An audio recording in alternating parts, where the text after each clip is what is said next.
మాజీ ముఖ్యమంత్రి వైఎస్ జగన్మోహన్ రెడ్డి కొన్ని సంచలన వ్యాఖ్యలు చేశారు. దానిలో భాగంగా ఈనాడు హైలైట్ చేసింది కేంద్ర పాలనపై మాట్లాడను, అంటే కేంద్రంపై నో కామెంట్ అనేది. ఎందుకు అక్కడ నో కామెంట్ ఎందుకు మాట్లాడనన్నారు, ఎందుకు దాన్ని హైలైట్ చేశారు? డిఎస్సి గురించి మాట్లాడుతున్నారు ఎక్కువ జగన్మోహన్ రెడ్డి. డిఎస్సిలో ఏం జరిగింది, డిఎస్సికి సంబంధించి సిబిఐ విచారణ జరిపించాలి, ఒక స్పోర్ట్స్ కోటా విషయంలో కానీ వాళ్ళు చెప్పిన హార్జెంట్ల విధానానికి సంబంధించి కానీ, అంటే కాల్ లెటర్లు వచ్చిన మెరిట్ కలిగిన అభ్యర్థులకు ఎందుకు పోస్ట్ ఇవ్వలేదు అనేది.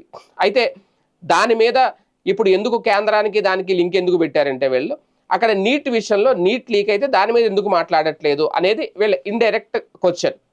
ఇక్కడ జగన్మోహన్ రెడ్డి అంటే కేంద్రం గురించి ఇప్పుడే మాట్లాడినంటే ఇక్కడ రాష్ట్రాల్లో ఆయన ప్రతిపక్ష నాయకుడా ఉన్నారు కాబట్టి దీని గురించి మాట్లాడాలి. దానికి ఎందుకు మాట్లాడతారు ఆయన?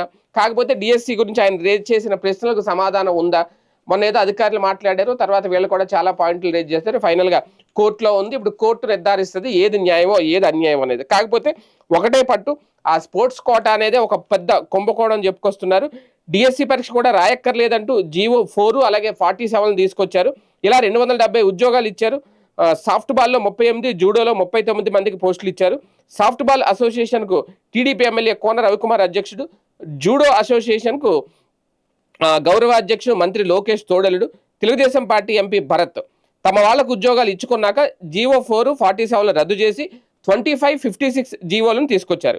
మొదటి జీవోలు మంచివే అయితే ఎందుకు రద్దు చేశారు అని ఆయన ప్రశ్నించారు. ఇప్పుడు జెన్జీలో అలాగే జెన్ ఆల్ఫాలో కూడా ఉన్నాం కాబట్టి అవి వచ్చేసినాయి కాబట్టి ప్రభుత్వం తప్పులు చేస్తుంటే ప్రశ్నించే హక్కు ప్రతి ఒక్కరికి ఉంది అంటూ ఆయన కీలక వ్యాఖ్యలు చేస్తారు. తర్వాత ఆయన కొన్ని పదాలు కూడా వాడారు.